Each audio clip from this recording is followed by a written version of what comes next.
तो गाइस लोकी का एपिसोड 2 आ चुका है और आज की वीडियो में मैं उसी एपिसोड को एक्सप्लेन करने वाला हूं। तो हेलो मार्वल फैंस, स्वागत है आपको मेरे यूट्यूब चैनल पर। मैं हूं अब्रफ एंड यू आर वाचिंग अब्रफ का अनुभव। तो चलिए गाइस बिना किसी देरी के वीडियो को शुरू करते हैं। तो यारो एपिसोड की स्टार्टिंग होती है मार्वल स्टूडियोज के लोगों के साथ और उसके बाद हम लोगों को दिखाया जाता है कि विस्कॉर्निस नाम की एक जगह है जहां पे TVA के कुछ हंटर्स पहुंचे हैं। उनकी लीडर दिखाई गई है हमें C-20, जिसके साथ 3 और हंटर्स हैं और वो लोग इसके बाद ये देखने वहां पे गए हैं कि कोई नई टाइमलाइन तो फॉर्म नहीं है या फिर उन्हें वहां पे लोकी के तो ट्रेस नहीं मिलते हैं। तभी वो एक टेंट के अंदर जाते हैं जहाँ पे फीमेल लोकी हंटर C-20 को कंट्रोल कर लेती है अपनी पावर्स के जरिए। और उसके बाद हम देख पाते हैं कि हंटर C-20 अपने सभी एजेंट्स को मारने लगती है और उसके बाद हम देखते हैं कि जो फीमेल लोकी है वो वहां से हंटर C-20 का जो रिमोट है वो उसे लेती है और उसके साथ साथ एक डोर खोलती है और उसके बाद वो उस डोर से हंटर C-20 को लेकर चली जाती है। और इसके बाद हमें लोकी सीरीज का लोगो शो होता है जिसमें लोकी लिखा होता है। और उसके बाद हम देख पाते हैं कि जो हमारा वाला लोकी है वो एक मैगजीन पढ़ रहा होता है जो कि जेट स्की के ऊपर होती है और वहाँ पे मिस मिनट भी होती है जो कि लोकी को डांट रही होती है कि तुम्हें यहाँ पे मैगजीन पढ़ने के अलावा बाकी सारे रूल्स को पढ़ना चाहिए। तभी यहाँ पे मॉवियस आते हैं और कहते हैं कि तुम मेरी मैगजीन क्यों पढ़ रहे हो। लेकिन लोकी तब भी उसकी मैगजीन पढ़ता रहता है और उसके बाद मॉवियस उसको एक ड्रेस देते हैं जिसको कहते हैं इसको पहनने के लिए। और उसके बाद हमें दिखाया जाता है कि वो उसी जगह पे जा रहे होते हैं जहाँ पे हंटर C-20 को मारा गया था। इसके बाद जब लोकी अपनी ड्रेस पहन लेता है तब उससे मॉवियस कहते हैं कि पीछे मुड़ो। जब लोकी पीछे मुड़ता है तब उसकी जैकेट पे लिखा होता है वेरिएंट, क्योंकि यहाँ पे लोकी को एक वेरिएंट माना जा रहा है। उसके बाद मॉवियस हमें लोकी के बहुत सारे अलग अलग वेरिएंट्स दिखाते हैं लोकी के। उसी में से एक होता है फ्रॉस्ट जायंट जैसा, एक होता है हल्क जैसा। और उसके बाद लोकी हल्क वाले वेरिएंट को देख के काफी ज्यादा चौंकता है। और उसके बाद हमें दिखाया जाता है लोकी की कुछ कन्वर्सेशंस होती हैं अपनी 2 पावर्स को लेकर जो कि वो मूवीज को समझा रहा होता है। उसके बाद मूवीज कहता है अगर तुम हमारा साथ दोगे तो हम तुम्हें टाइम कीपर से मिलवाएंगे।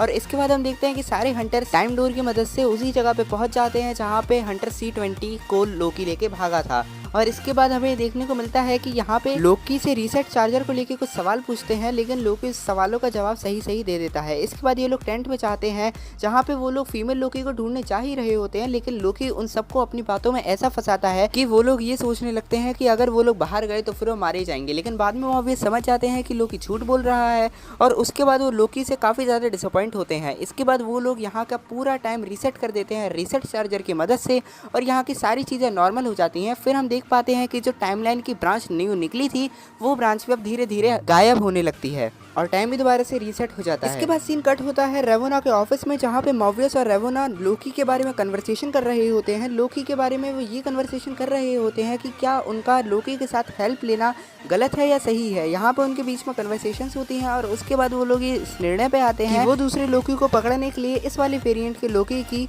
हेल्प लेंगे। और इसके बाद हमें दिखाया जाता है कि मूवियस एक पेपर साइन करता है ताकि लोकी आगे कोई गलती ना करे। और इसके बाद हमें ये दिखाया जाता है कि लोकी और मूवियस दोबारा से एक मिशन पे जा रहे होते हैं और वो मिशन होता है सभी चीजों को ढूंढना, सभी क्लूज को ढूंढना ताकि वो दूसरी लोकी को पकड़ सके। यहाँ पे मूवियस और लोकी के बीच में भी कन्वर्सेशन होती है और लोकी पूछता है कि तुम मेरी हेल्प क्यों कर रहे हो। मूवियस कहते हैं कि मुझे वो लड़का याद है जो कि ठंड में ठिठुर रहा था। गाइस यहाँ पे मूवियस का मतलब उस छोटे बच्चे से है जो कि हमें थॉर मूवी में लोकी दिखाया गया था, क्योंकि उस टाइम पे लोकी काफी ज्यादा छोटा था और ओडिन ने उसे उठाया था।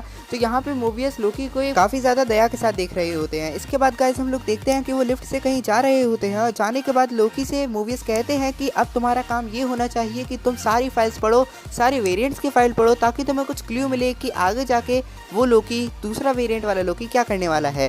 तो गाइस यहाँ पे फिर हमें दिखाया जाता है कि लोकी सारी फाइल्स को रीड करने लगता है।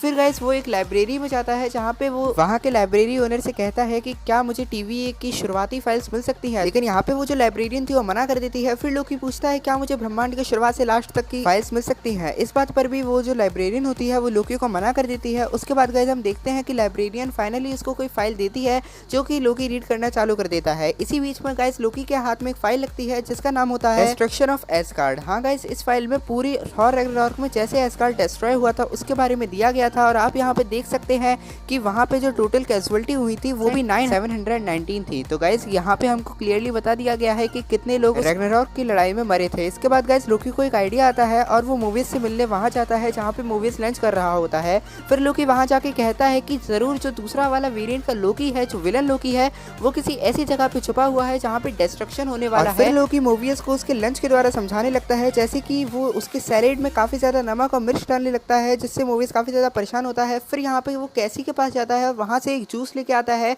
और ये दिखाने की कोशिश करता है कि चाहे शुरुआत में हम कुछ भी करें, लेकिन अगर आगे जाके उस जगह पे डिस्ट्रक्शन हुआ तो टीवीए या फिर नॉर्मल टाइमलाइन को तो यही लगेगा कि सब कुछ नॉर्मल ही चल रहा है। तो गाइस इसके बाद मूवीज ये मानने को तैयार नहीं होता है। इसी वजह से लोकी और मूवीज के बीच में कन्वर्सेशन होती है और इसके बाद ये दोनों जाते हैं एक जगह पे जो कि है इटली में। तो गाइस ये वही जगह है जहाँ पे हमें ट्रेलर में ये दिखाया गया था कि एक वॉल्केनिक इरप्शन होने वाला है और यहाँ पे ये लोग यही सोच रहे होते हैं कि यहाँ पे अभी ये चाहे कुछ भी कर दे, लेकिन जब थोड़ी देर बाद वॉल्केनिक इरप्शन होगा तब ये जगह तो खत्म हो जाएगी। लेकिन इन्होंने जो गड़बड़ी करी है वो टीवीए में बिल्कुल भी ज्यादा नोटिस नहीं करी जाएगी, इसीलिए वो काफी सारी बकरियां छोड़ देता है और सब लोगों को बता देता है कि यहाँ पे वॉल्केनो इरप्ट होने वाला है। और इसी के बाद हम गाइस देखते हैं कि वॉल्केनो रियल में इरप्ट हो जाता है और मूवीज ये देख के चौंक जाता है कि कोई भी टाइमलाइन या कोई भी अलग तरीके की ब्रांच फॉर्म नहीं हुई है। और इसके बाद लोकी अपने आप को सही साबित कर लेता है और ये लोग समझ जाते हैं कि जो दूसरे वेरिएंट का लोकी है वो किसी ऐसी जगह पे छुपा हुआ है जहाँ पे डिस्ट्रक्शन होने वाला है। इसके बाद गाइस मूवीज और लोकी मिलकर काफी सारी फाइल्स ढूंढने लगते हैं ताकि लोगों को एक पर्टिकुलर टाइमलाइन पता चल सके जहाँ पे इस वक्त दूसरा वाला विलेन लोकी छुपा हुआ है। इसके बाद गाइस दोनों में काफी कन्वर्सेशन होती है कि हम यहाँ पे क्यों है,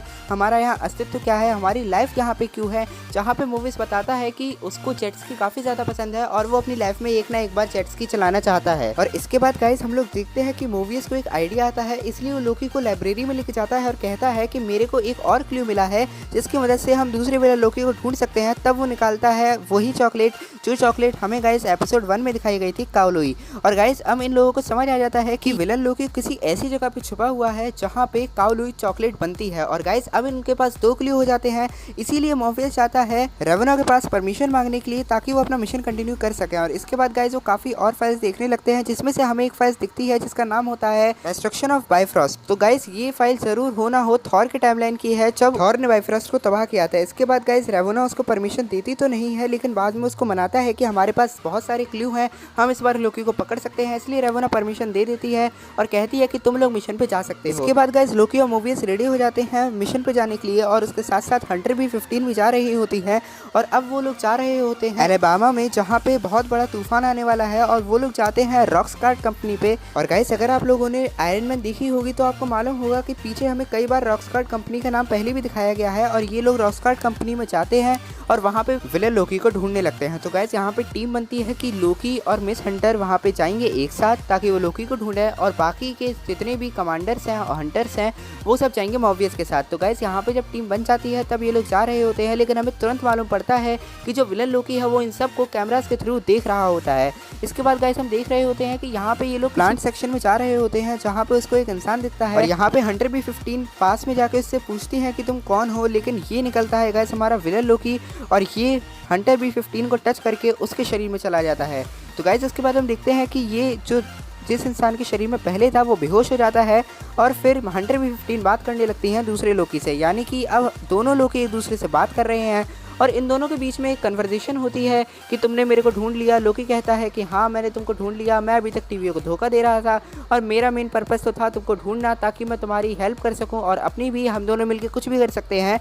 तो गैस ये लोग ऐसे ही बातें कर रहे होते हैं, तभी गैस हम देखते हैं कि ये जो हंटर भी 15 के शरीर से निकल के एक दूसरे एजेंट के शरीर में चली जाती है और गैस हमें इससे पता चलता है कि ये जो दूसरा विलन लोकी है कितना ज़्यादा पावरफुल है जिसकी मदद से ये किसी भी शरीर में ट्रांसफॉर्म हो सकता है या कहीं किसी भी शरीर में जा सकता है। तो इसके बाद गाइस हम लोग देखते हैं कि जो रीसेट चार्जर इसने चुराए थे ये कहीं ना कहीं तो इसे रखता जा रहा है और तभी यहाँ पे हमें दिखाया जाता है कि जो C-20 जो शुरुआत में किडनैप हो गई थी लोकी के द्वारा, वो कह रही है कि ये सब सच है, ये सब सच है। मूवीज ने उनको ढूंढ लिया है और वो कह रहे हैं कि तुम क्या कहना चाहती हो। तभी हंटर C-20 बताती है कि उसने लोकी को सब कुछ बता दिया है जो कि विलन लोकी है। और इसके बाद हम देखते हैं कि हंटर भी 15 को होश आ जाता है और जो इधर विलन लोकी है वो किसी तगड़े इंसान के शरीर में चला जाता है और लोकी को ही मारने लगता है। इसके बाद गाइस हम लोग देखते हैं कि मॉर्फियस भी आते हैं लोकी के पास जहाँ उन्हें हंटर भी 15 मिलते हैं और यहाँ पे लोकी जो अपना दूसरा लोकी था, विलन लोकी था, उसे हारने लगता है और यहाँ पे विलन लोकी कुछ तो बड़ा प्लान कर रहा होता है गाइस। तो इसके बाद हम लोग देखते हैं वो जो रिमोट होता है विलन लोकी उसे एक मशीन में फिट कर देता है। लोकी यहाँ पे समझ जाता है और गाइस यहाँ पे एपिसोड का सबसे प्लॉट रिवील होता है और हमें मालूम पड़ता है कि जो विलन लोकी है यही फीमेल लोकी है।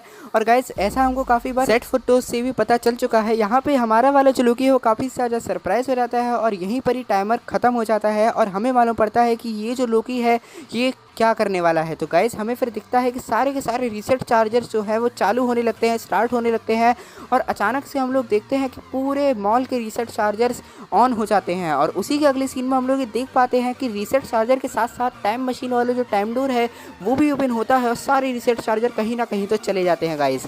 और इसके बाद काफ़ी सारी नई टाइमलाइंस ही बन जाती हैं जो कि टीवीए के ऑफिस में हम क्लियरली देख सकते हैं।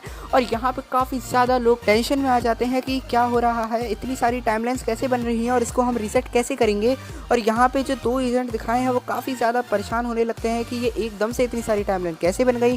और गाइस ये मेरे हिसाब से इस एपिसोड का सबसे बेहतरीन पार्ट था। और यहाँ पे मिस रेवोना भी देखती हैं कि इतनी सारी टाइमलाइंस बन रही हैं और सभी हंटर्स बाहर निकलते हैं ताकि वो इन टाइमलाइंस को बढ़ने से रोक सकें। और गाइस इसी के बाद हम देखते हैं कि जो लोकी है वो भी फीमेल लोकी के साथ किसी दूसरी टाइमलाइन में चला जाता है। गाइस यहाँ पे मूवीज उसे काफ़ी रोकते हैं कि लोकी रुक जाओ, लेकिन लोकी उनकी बात नहीं सुनता है और जो दूसरी फीमेल लोकी है उसके साथ किसी दूसरी टाइमलाइन में चला जाता है। तो गाइस इस एपिसोड में अब हमें ये दिखाया गया है कि काफ़ी ज़्यादा मुसीबत खड़ी हो गई है टीवीए के लिए, क्योंकि यहाँ पे उनकी इतनी सारी ब्रांचेस फॉर्म हो गई हैं। और एक बात तो पक्की है गाइस कि इसी एपिसोड के बाद से हम लोगों को मल्टीवर्स दिखना शुरू होगा, क्योंकि जैसा कि हमें एपिसोड 1 में दिखाया गया था कि अगर कोई भी टाइमलाइन रेड लाइन को क्रॉस कर देती है तो टीवीए उस लाइन को नहीं मिटा सकती है, यानी कि वो फिर एक परमानेंट टाइमलाइन बन जाती है। तो गाइस टीवीए के लिए अब ये तो पॉसिबल नहीं है कि वो सारी टाइमलाइन को एक साथ खत्म कर दे। अब गाइस इसमें से कुछ ना कोई टाइमलाइन तो निकलेंगी ही और कुछ ना कुछ तो रेड लाइन को क्रॉस करेंगी ही। और गाइस जो रेड लाइन को क्रॉस करेंगी वो होंगी हमारी पर्टिकुलर परमानेंट टाइमलाइंस, जिसकी वजह से फॉर्म होगा मल्टीवर्स। तो गाइस ये एपिसोड मेरे हिसाब से काफ़ी ज़्यादा ऑसम था। और गाइस अगर आपको ये वीडियो पसंद आई हो, मेरा एक्सप्लेनेशन पसंद आया हो, तो प्लीज़ वीडियो को लाइक करना, चैनल को सब्सक्राइब करना, बेल आइकन को ऑन कर देना। और आगे आने वाली वीडियोस में मैं इसी एपिसोड के और आगे आने वाले एपिसोड को एक्सप्लेन करूंगा और इसके साथ साथ उसकी काफ़ी सारी डिटेल्स भी बताऊंगा। तो गाइस चैनल को सब्सक्राइब कर दीजिए, बेल आइकन को ऑन कर दीजिए। मैं मिलता हूँ आपसे किसी ऐसी दूसरी इन्फॉर्मेटिव वीडियो में, तब तक के लिए गुड बाय।